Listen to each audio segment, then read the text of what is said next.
and pranam to all of you. Again, I am coming back to my channel, Asit Government Rule Guru.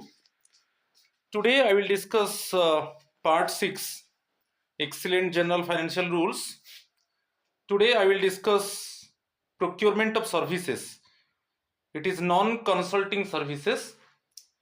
It means alternatively also it is called outsourcing. It is very important part. So, consulting services already I have discussed in part 5. So today I will discuss about the outsourcing or non-consulting services. I will cover rule 197 to 206. In this part also you will get 10 MCQs. So with patience you listen and see this video. You can get very important informations and also you can get exam oriented questions. So my friends, please subscribe my channel, share my channel, like my channel, so that you can get notification for my upcoming videos. So my logo also Asit Government Rule Guru, it is Let's Compete. So my friends, please subscribe my channel. If you like my video, then you share it also, so that other people they can get benefit. I do not want to waste more time. Now I am going to discuss about the non-consulting services. Clear? My contact WhatsApp number is there, 832778234, and you can join my Telegram channel. Link is there, t.me/BAPI2034, so that you can get my latest videos. Right? So you see, rule 197, it is very important one. Question is coming. Non-consulting service. In which rule of GFR non-consulting service is defined? Clear? So rule 197, it is very important one. Right? Consulting services actually defined in rule 177. Right? Consulting services, GFR, General Financial Rule 177 you see. Similarly, non-consulting service meaning rule 197. It includes maintenance, hiring of vehicle, outsourcing of building facilities management, security, photocopier service, janitor, office errand services, drilling, aerial photography, satellite imagery, mapping, etc. So related to the outsourcing, suppose through outsourcing agency, the concerned ministry or department hire vehicles, hire security services, hire personnel for the management of building, hire agency for maintenance of building. Here it is given janitor. Janitor means suppose office premises, actually hire people through agency to clean the premises of the offices. It is janitor.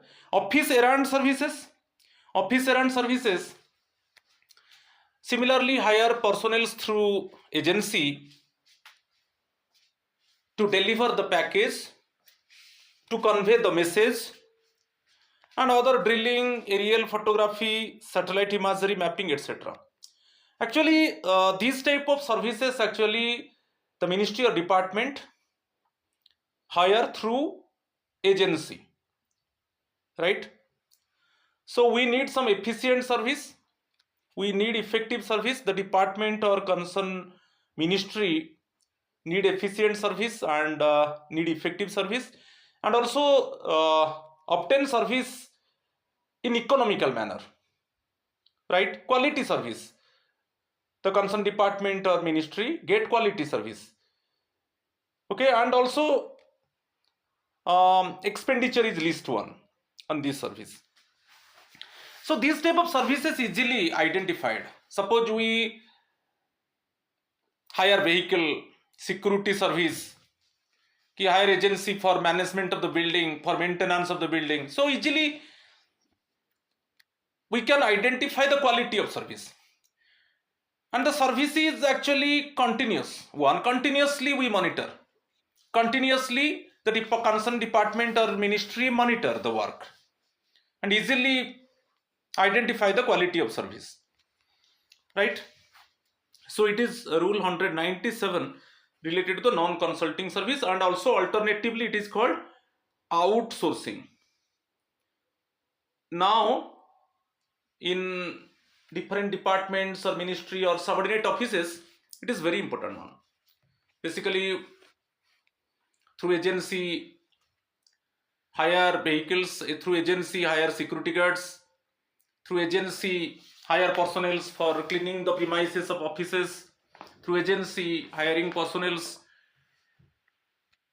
for conveying the message or for delivery the package or any drilling service, right? So like this. Next you see rule 198, procurement of non-consulting services in the interest of economy and efficiency. Two things, that is very important one. Hire security service, hiring vehicle through agency, hiring personnel for cleaning the premises of the offices. So we need basically efficient service and effective service, quality service, and in least cost. The concerned department or ministry or subordinate offices, they bear least cost. So it is given a ministry or department may procure certain non-consulting services in the interest of economy and efficiency. इसी के ऊपर question आता है, in the interest of economy and efficiency, and it may prescribe detailed instructions and procedures for this purpose without, however, contravening the following basic guidelines. A fundamental principle is there. Basic guidelines are there. Through guidelines, the concerned department or ministry or subordinate offices hire outsourcing service. Okay, for the better interest of the department or subordinate office or ministry, and so that the public can get quality service, right? It is very important one, procurement of non-consulting services. So fundamental principles are there, specific guidelines are there. So through specific guidelines and through fundamental principles, the services can be hired through agencies. Next one, rule 199, identification of likely contractors. ये जो agencies है उनको कैसे identify किया जाएगा, ये बहुत important है. ये rule 199 very important one. Question is coming, identification of likely contractors for non-consulting service is defined in which rule of GFR? Rule 199. The ministry or department should prepare a list of likely and potential contractors. यहाँ पर क्या होगा, एक list prepare होगा, एक potential contractors का list prepare होगा. वो पोटेंशियल कॉन्ट्रैक्टर्स का हम हाउ कैन द डिपार्टमेंट और ministry obtain the potential contractors? So through formal और informal inquiries from other ministries और departments. Formal inquiry or some informal inquiries, the concerned department or ministry collect the potential contractors from other ministries or departments or organizations involved in similar other activities. Any organization actually hiring actually services from outside. Scrutiny of yellow pages. Yellow pages means जो basically telephone numbers of commercial enterprises and all these things printed over the yellow page. Okay, for only for commercial purposes actually, business personnels, key enterprises, their name and their phone numbers actually listed over the yellow pages. Okay, all the commercial basically agencies, and trade journals if available, website. So ये बहुत important है, हम कैसे identify करेंगे contractors for non consulting service? So through formal और informal inquiries from other ministries और departments और organisations involve in similar activities. और ये बहुत इंपॉर्टेंट, ये ऑप्शन आता है क्वेश्चन, ये भी इसके ऊपर क्वेश्चन आएगा कि how can the proper identification of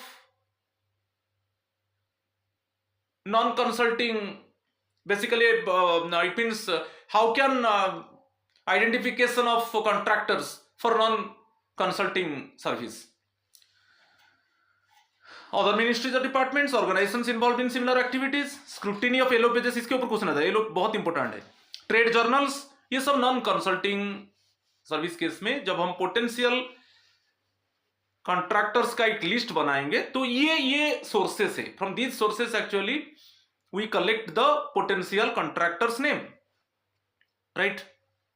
और also website of other ministries और डिपार्टमेंट्स, राइट? चलो rule 200, preparation of tender inquiry, ये भी बहुत इंपॉर्टेंट है। Non consulting service, outsourcing service, preparation of tender inquiry, it is rule 200। Ministry और department should prepare a tender inquiry containing, ये बहुत important है। पॉइंट्स को देखिए, जब कोई टेंडर इंक्वायरी होगा इसमें the first one, the details of the work और service to be perform by the contractor, what type of work actually performed by the contractor, what type of basically for what reason the contractors or agencies or personnel hire from outside through outsourcing. So details in tender paper it is clearly mentioned for what purpose actually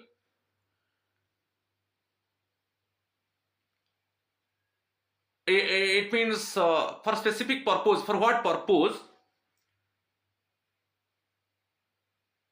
the contractors hired, the personnel hired from outside through agencies.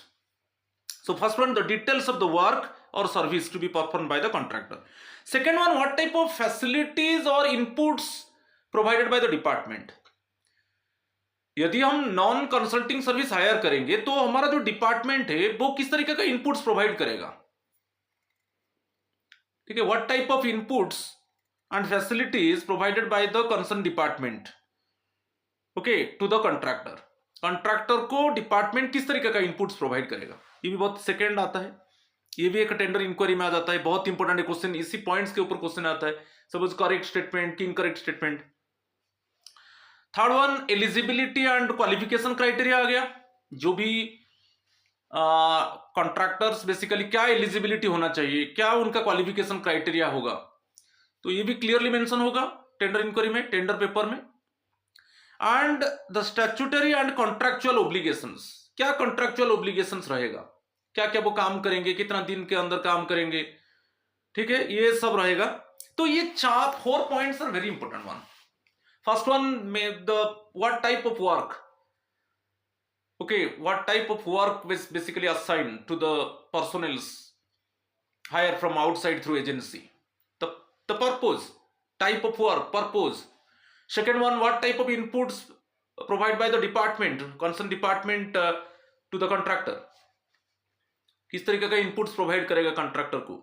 Third one, eligibility and qualification criteria, क्या होना चाहिए, जो contractors basically apply करेंगे, कि जो agency apply करेगा उसमें क्या एलिजिबिलिटी क्राइटेरिया है कि क्वालिफिकेशन क्राइटेरिया, वो भी टेंडर इंक्वायरी में रहेगा, टेंडर पेपर में रहेगा। और क्या उनका जो ऑब्लिगेशंस है वर्क का क्या रहेगा, कॉन्ट्रैक्चुअल ऑब्लिगेशंस, कितना दिन वो काम करेंगे, ठीक है। तो ये 4 पॉइंट्स है, बहुत इंपॉर्टेंट है, इसके ऊपर भी क्वेश्चन आता है, ठीक है। नेक्स्ट वन, रूल 201, अभी बीड्स इनवाइट किया जाएगा, इनवाइटेशन ऑफ बीड्स, इसमें अमाउंट बहुत इंपॉर्टेंट है, ठीक है। अमाउंट है कि सपोज एक लिमिटेड टेंडर है और एक एडवर्टाइज टेंडर है, तो फर्स्ट वन जब इनवाइट किया जाएगा bids, estimated amount rupees 10 lakh और less than equal to 10 lakh, तब ये लिमिटेड टेंडर है, ये एडवर्टाइज टेंडर में नहीं जाएगा। अमाउंट बहुत इंपॉर्टेंट है। यदि आप कोई नॉन कंसल्टिंग सर्विस और कोई आउटसोर्सिंग में पर्सोनेल्स को आप हायर करना चाहते हो आउटसाइड से, तो सपोज एस्टिमेशन है इक्वल टू 10 लाख और लेस देन दैट, तब हम लिमिटेड टेंडर में जाएंगे। ये बहुत इंपॉर्टेंट है। इशूड लिमिटेड, तो लिमिटेड टेंडर, क्योंकि पोटेंशियल कॉन्ट्रैक्टर्स का लिस्ट हम बना चुके हैं थ्रू फॉर्मल और इनफॉर्मल इंक्वायरीज और from yellow pages, trade journals, from website of other ministries और डिपार्टमेंट्स। हम पोटेंशियल कॉन्ट्रैक्टर्स का लिस्ट हमारे पास है, तो उनको हम लिमिटेड टेंडर इशू करेंगे। जो टेंडर इंक्वायरी है कि आपका ये एलिजिबिलिटी है, कि ये क्वालिफिकेशन क्राइटेरिया है, इस तरीके का इनपुट्स प्रोवाइड करेगा डिपार्टमेंट आपको, कि ये purpose, main work is this one, the main purpose of the work, right, और क्या कॉन्ट्रैक्चुअल ऑब्लिगेशन है सब। तो जो पोटेंशियल कॉन्ट्रैक्टर्स है, फॉर्मल इनफॉर्मल इंक्वायरीज में जो पोटेंशियल कॉन्ट्रैक्टर्स का लिस्ट ऑलरेडी बन चुका है, उन्हीं पोटेंशियल कॉन्ट्रैक्टर्स को ये लिमिटेड टेंडर इशू होगा। ठीक है, क्लियर। तो उसमें एक स्पेसिफाइड डेट टाइम दे दिया जाएगा, एटसेट्रा पर standard practice to them asking. तो उनको बोल दिया जाएगा कि within specified date and time के अंदर ओके आप आपका टेंडर पेपर सबमिट कर दो। ठीक है, उनको टेंडर पेपर दे दिया जाएगा, जैसे चाहे कोरियर हो, ठीक है, चाहे ईमेल हो, चाहे स्पीड पोस्ट हो, ठीक है, उनको दे दिया जाएगा और वो इसी स्पेसिफाइड डेट एंड टाइम के अंदर वो उनका टेंडर पेपर सबमिट करेंगे। ठीक है, और यहां पर सबसे इंपॉर्टेंट है कि नंबर ऑफ कॉन्ट्रैक्टर्स कितना होना चाहिए लिमिटेड टेंडर में। It is more than 3, it is more than, question आता है ये, मोर देन 3 और एटलीस्ट 4, इसको याद रखना है, और एटलीस्ट 4 होना चाहिए।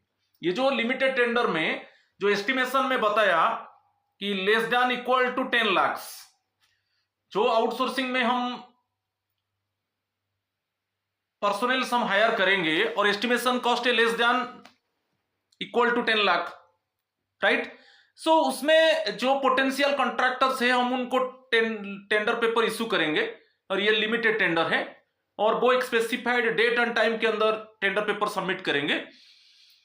और उसमें एटलीस्ट कितना होना चाहिए कॉन्ट्रैक्टर्स, एटलीस्ट 4 और मोर देन 3, एटलीस्ट 4 और मोर देन 3, इसके ऊपर क्वेश्चन आता है, इसलिए तो ग्रीन में मैं सब अंडरलाइन किया। ये भी क्वेश्चन बहुत इंपॉर्टेंट है। ठीक है, clear. So first one limited tender चला गया। अभी ग्रेटर देन 10 लाख आ जाएगा, इस केस में एडवर्टाइज टेंडर। इसमें लिमिटेड टेंडर में क्या है, बहुत इजी है, क्योंकि already potential contractors list already made, ठीक है, ऑलरेडी प्रिपेयर्ड थ्रू फॉर्मल और informal enquiries, through trade journals, through yellow pages, through the website of other ministries और डिपार्टमेंट्स। तो उनको ही लिमिटेड टेंडर पेपर इशू हो जाएगा और स्पेसिफाइड डेट टाइम के अंदर वो टेंडर पेपर सबमिट करेंगे। और ये जो डाटा मेन में सेकंड चीज बताया कि एटलीस्ट 4 और मोर देन 3 कॉन्ट्रैक्टर्स होना चाहिए।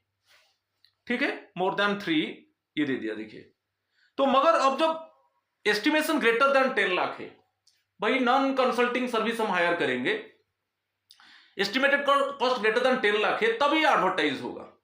एडवर्टाइजमेंट सपोज खुद का डिपार्टमेंट का वेबसाइट में एडवर्टाइजमेंट होगा, और next one central CPPP central public procurement portal में पब्लिश होगा, जेम पोर्टल में पब्लिश होगा। इसके ऊपर क्वेश्चन आता है, ये जो एडवर्टाइजमेंट होगा, तो ये एडवर्टाइजमेंट कहां पर होगा, government e market place, central public procurement portal, और the website of the concern department और website of the concern subordinate office में एडवर्टाइजमेंट एक्चुअली पब्लिश होगा।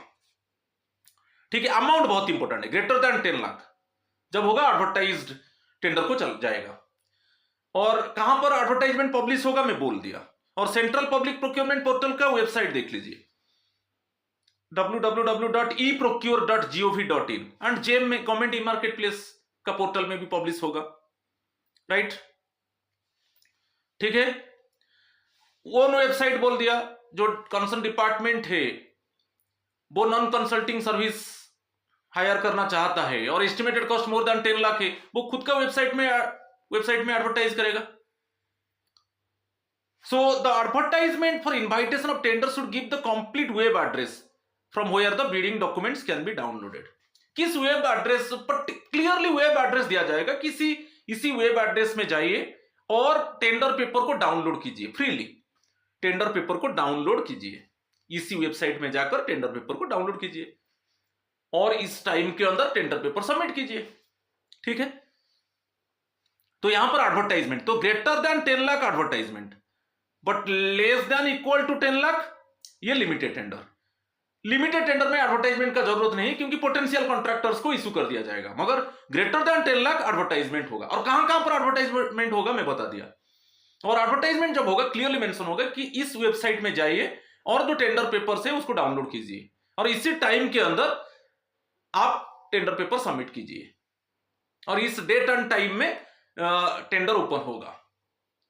ठीक है, और उसको एलिजिबिलिटी क्राइटेरिया, क्वालिफिकेशन क्राइटेरिया, क्या आपका कॉन्ट्रैक्चुअल ऑब्लिगेशन, सबको एनालाइज किया जाएगा, फिर अल्टीमेटली पर्टिकुलर कॉन्ट्रैक्टर को अवार्ड ऑफ कॉन्ट्रैक्ट दे दिया जाएगा। ठीक है, चलो लेट बिड्स एक टाइम होता है, लेट बिड्स एक ओपनिंग डेट है, एक सबमिशन डेट है। ओपनिंग डेट के बाद आप जो वेबसाइट दिया गया है उस वेबसाइट में जाकर आप टेंडर पेपर को डाउनलोड कर सकते हो, और जो सबमिशन एक होता है, लास्ट सबमिशन डेट होता है, जो टेंडर पेपर आप सबमिट करोगे और लास्ट डेट के बाद आप टेंडर पेपर सबमिट करोगे वो अनरेस्पॉन्सिव हो जाएगा, वो उसको एक्सेप्ट नहीं किया जाएगा, वही है लेट बिड्स। तो यहां पर वही नॉन कंसल्टिंग सर्विस में लेट बिड्स जो रूल है, रूल 202 है। ठीक है, तो वो नॉन रेस्पॉन्सिव हो गया क्योंकि सबमिशन डेट का बियॉन्ड में आप सबमिट कर रहे हो।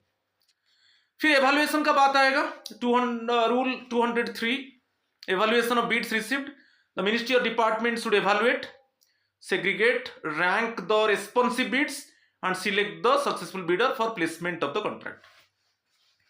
तो ऑलरेडी बिडिंग डॉक्यूमेंट में दिया गया है कि इसी डेट में, इसी टाइम में, इसी प्लेस में बिडिंग ओपन किया जाएगा और जो भी कॉन्ट्रैक्टर्स है उनका रिप्रेजेंटेटिव रहेंगे, उनका सामने में बिडिंग डॉक्यूमेंट ओपन होगा और उसको इवैल्यूएट किया जाएगा, उनको रैंक किया जाएगा और अल्टीमेटली अवार्ड ऑफ कॉन्ट्रैक्ट दे दिया जाएगा। ठीक है, ये रूल 203 है, evaluation of bids received. Next चलेंगे रूल 204,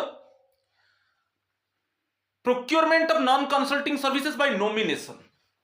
एक नॉमिनेशन मींस एक सिंगल कॉन्ट्रैक्टर को चूज किया जाएगा, ऐसा कुछ सर्कमस्टांसेस होगा तो जस्टिफाई करना है सर्कमस्टांस को, और वहां पर कॉम्पिटेंट अथॉरिटी फाइनेंशियल एडवाइजर के साथ भी बात करेगा।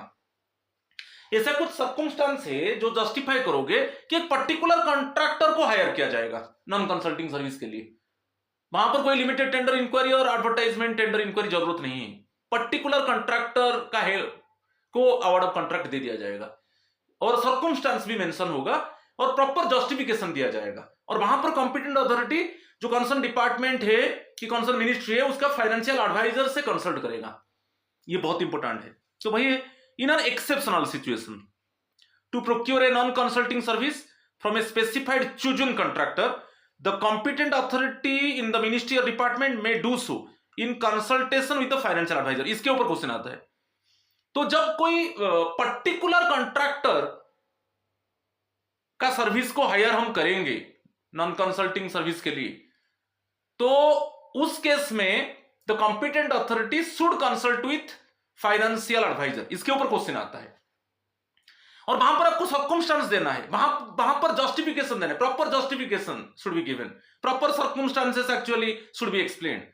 सो for that reason actually the single contractor is chosen for non-consulting service, right?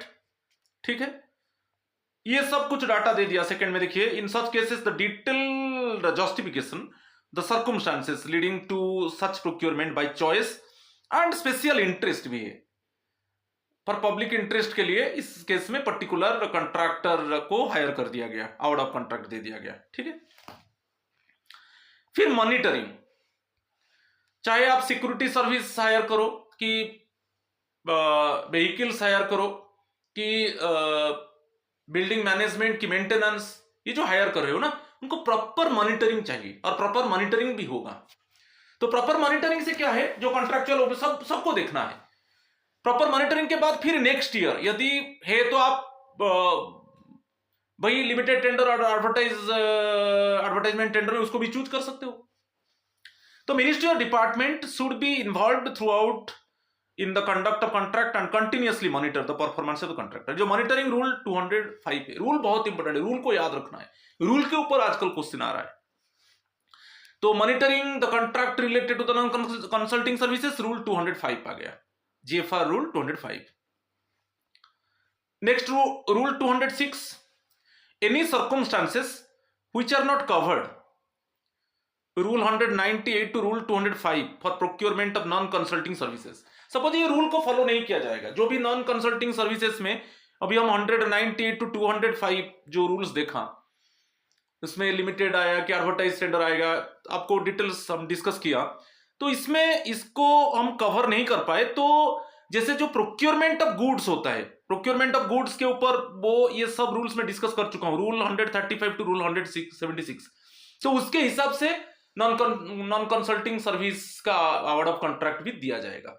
मगर कभी कंसल्टिंग सर्विस का जो रूल्स है उसको फॉलो नहीं किया जाएगा, ये बहुत इंपॉर्टेंट है।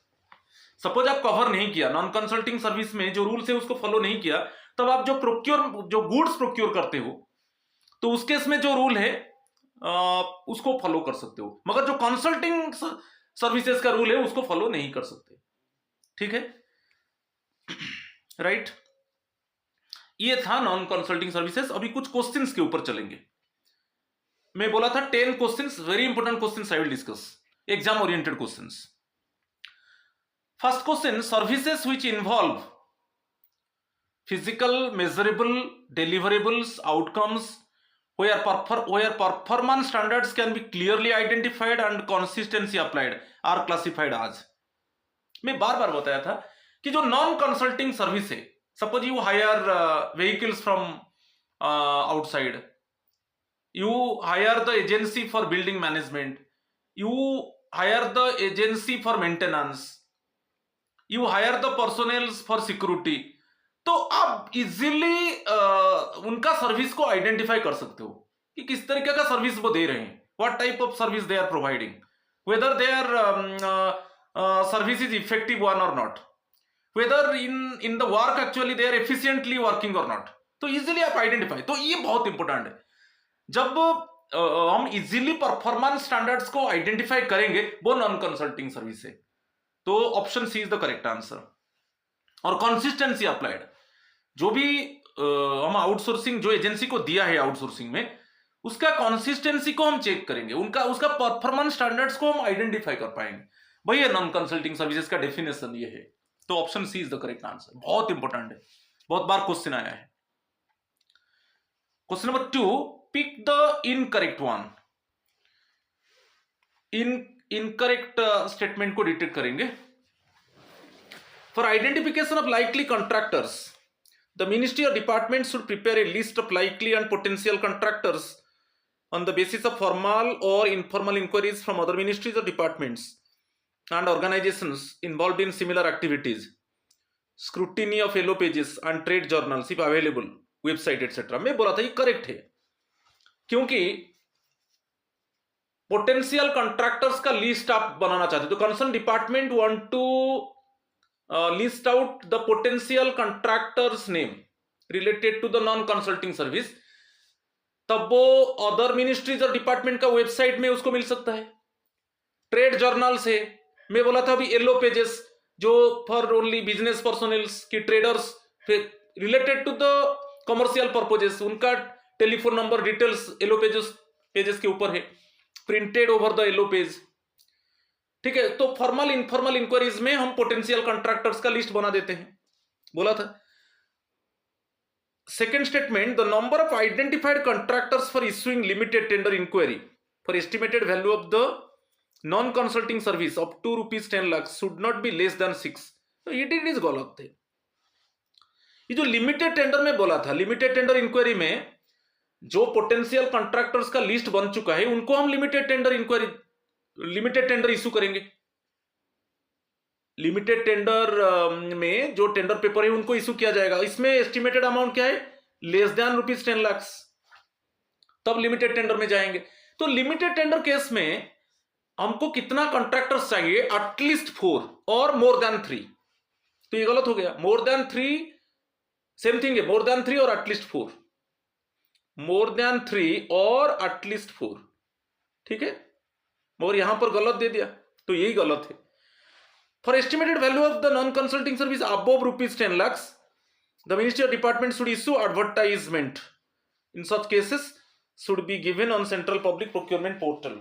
ये करेक्ट है, क्योंकि मोर देन 10 lakhs जब हम नॉन कंसल्टिंग सर्विस हायर करेंगे और अबव 10 lakhs, तो इस केस में एडवर्टाइजमेंट में जाएगा, और एडवर्टाइजमेंट पब्लिश होगा government e market place, central public procurement portal की खुद का वेबसाइट, डिपार्टमेंट का खुद का वेबसाइट में। None all of the above are correct.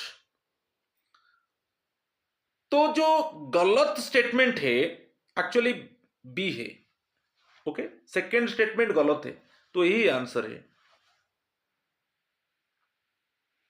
ठीक है, राइट। चलो question number 3, which method is followed for inviting bids if the estimated value of the non consulting service is less than ₹10 lakhs, less than ₹10 lakhs limited tender। Limited tender enquiry में tender paper issue हो जाएगा potential contractors, जो potential contractors का list बन चुका है उनको issue कर दिया जाएगा। और इस केस में जो कॉन्ट्रैक्टर्स रहेंगे, जो एजेंसीज रहेंगे, वो एटलीस्ट 4 और मोर देन 3 होना चाहिए, ठीक है, मोर देन 3 होना चाहिए। फिर उनका जो टेंडर डॉक्यूमेंट्स है उसको एनालाइज किया जाएगा और रैंक किया जाएगा, ठीक है, और उसमें बेसिकली जो रैंक 1 में रहेगा उसको आउट ऑफ कॉन्ट्रैक्ट दे दिया जाएगा, ठीक है, limited tender enquiry. Question number 4, what is the estimated value of the non consulting service for which invitation of bids is done through advertisement, advertisement greater than 10 lakhs, above 10 lakhs, less than equal to 10 lakhs limited tender, above 10 lakhs advertisement। Advertisement होगा C central public procurement portal, government e market place, और the website of the concern department और ministry, ठीक है।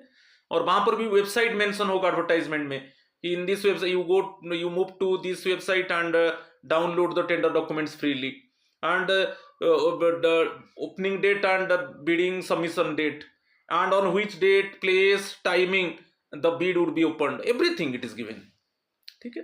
तो ये answer हो गया first option, answer is the first option, option A is the correct answer. Question number 5, in exceptional situation to procure a non consulting service from a specifically chosen contractor, the competent authority in the ministry or department may do so in consultation with the, ऐसा कुछ special circumstances है, for in case of special circumstances for public interest और clear. इस case में चाहे public interest हो कि चाहे स्पेसिफिक सर्कमस्टांसेस हो, प्रॉपर जस्टिफिकेशन करके जो कॉम्पिटेंट अथॉरिटी है वो कंसर्न डिपार्टमेंट और मिनिस्ट्री का जो फाइनेंशियल एडवाइजर है उसके साथ कंसल्ट करेगा कि ये सर्कमस्टांस है कि ये पब्लिक इंटरेस्ट के वजह से हम पर्टिकुलर कॉन्ट्रैक्टर को अवार्ड ऑफ कॉन्ट्रैक्ट दे देते हैं।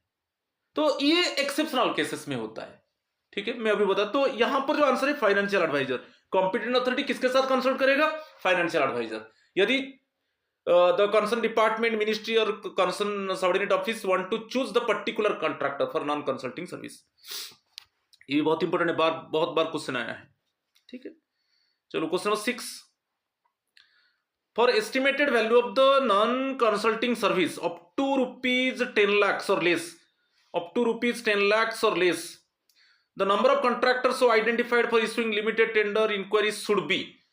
तो जो लिमिटेड टेंडर इंक्वायरी जो इश्यू होगा, मैं बोला था मोर देन 3 और at least 4, option C, more than 3 और एटलीस्ट 4 इतना पार्टिसिपेट करना चाहिए, फिर हम उनका टेंडर पेपर को एनालाइज करेंगे।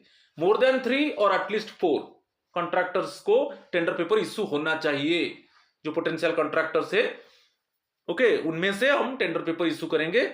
और कितना, मिनिमम कितना, एटलीस्ट 4 और मोर देन 3, ओके, ये सब लिमिटेड टेंडर केस में, ठीक है। Question number 6। चलो क्वेश्चन नंबर 7 करेक्ट स्टेटमेंट देखेंगे। ये इस तरीके का क्वेश्चन आजकल आ रहा है। The inventory for fixed assets shall ordinarily be maintained at site. जो फिक्स्ड एसेट्स है, जो उसका साइट है, वहां पर उसका इन्वेंटरी स्टॉक को देख लिया जाएगा, काउंट कर दिया जाएगा। जब फिक्स्ड एसेट्स का एवरी ईयर एक्चुअली हम स्टॉक को चेक करते हैं, तो जो साइट है, पर्टिकुलर साइट में, सपोज मशीन, टूल्स, इक्विपमेंट्स, तो पर्टिकुलर साइट में जाकर हम उसका देख लेंगे कितना स्टॉक है। ठीक है, ये करेक्ट है। Fixed assets should be verified at least once in 3 years and outcome of the verification recorded in the corresponding register. No, जो फिक्स्ड एसेट्स है, चाहे मशीन से, टूल्स, इक्विपमेंट्स, ये जो होगा at least once in every year. यहां पर जो होगा एवरी ईयर होगा, मगर 3 years दे दिया, एवरी ईयर होगा। ठीक है, तो जो फिक्स्ड एसेट्स है एवरी ईयर वेरीफाई किया जाएगा उसका स्टॉक को। तो ये गलत है, सेकेंड स्टेटमेंट गलत है, यहां पर क्रॉस लगा दिया। ठीक है, discrepancies related to fixed assets shall be promptly investigated and brought to account. बहुत इंपॉर्टेंट है। यदि कुछ फिक्स्ड एसेट्स का तो एवरी ईयर वेरीफाई होगा, यदि उसमें कुछ डिस्क्रिपेंसीज आ रहा है तो इमीडिएटली इन्वेस्टिगेट होगा, क्योंकि बहुत कॉस्टली इक्विपमेंट्स है। Fixed assets means machine, tools, equipments, some complex machine, tools and equipments. यदि उसमें कुछ डिस्क्रिपेंसीज आएगा तो इमीडिएटली इन्वेस्टिगेटेड होगा and brought to account.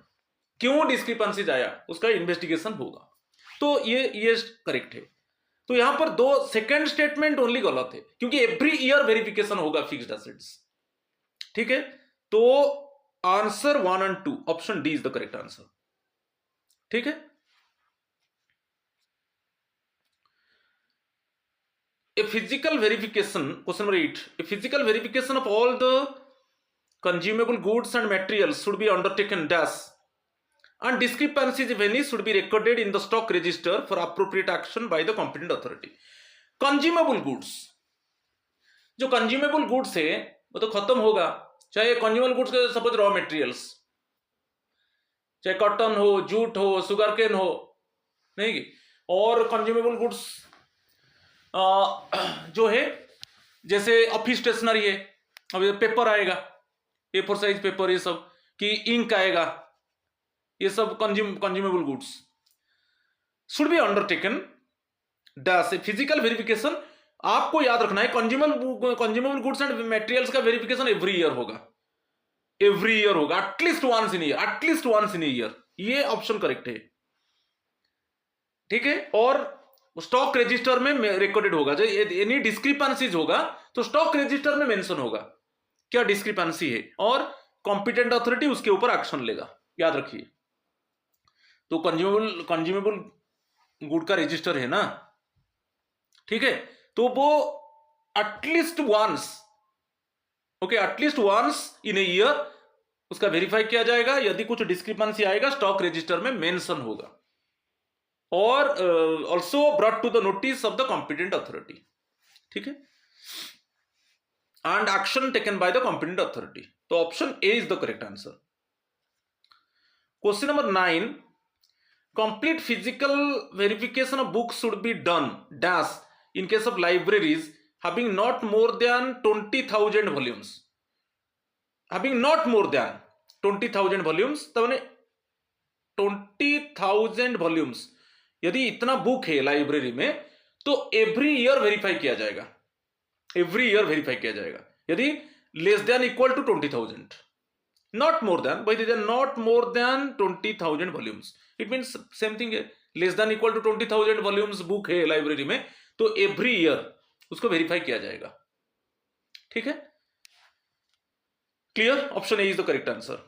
Next last question, for libraries having more than 20,000 volumes, more than 20,000 volumes and up to 50,000 volumes, उनका उसका verification याद रखिए एटलीस्ट वंस इन 3 years, 3 साल में एक बार वेरिफिकेशन होगा। यदि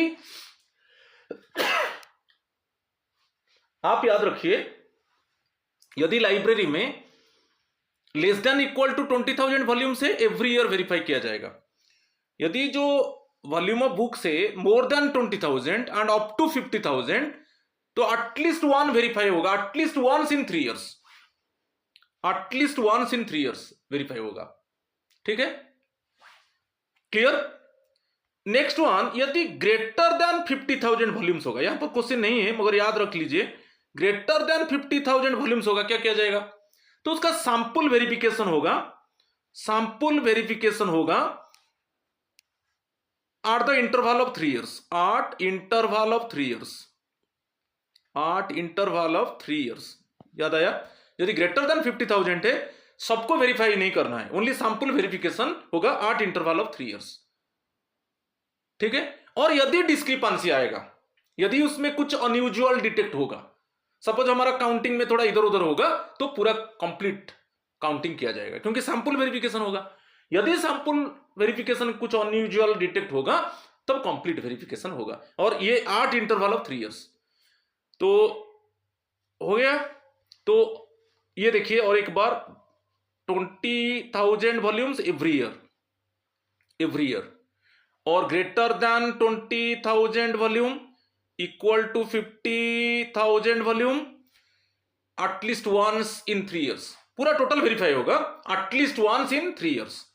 greater than 50,000 volume sample verification, sample बहुत इंपॉर्टेंट है। सैंपल वेरिफिकेशन कब होगा? ग्रेटर देन 50,000 वॉल्यूम्स, जिस लाइब्रेरी में बुक है, more than 50,000 volume sample verification. यदि सैंपल वेरिफिकेशन में कुछ अनयूजुअल डिटेक्ट होगा, कंप्लीट वेरिफिकेशन होगा। और ये सैंपल वेरिफिकेशन जो होगा कब होगा ना? At the interval of 3 years। ठीक है, तो आज इतना था नॉन कंसल्टिंग सर्विस के ऊपर। So my friends, please subscribe my channel, share my channel, like my channel, so that you can get very interesting videos in upcoming time। So आज इतना ही है। नमस्कार and pranam to all of you। Thank you।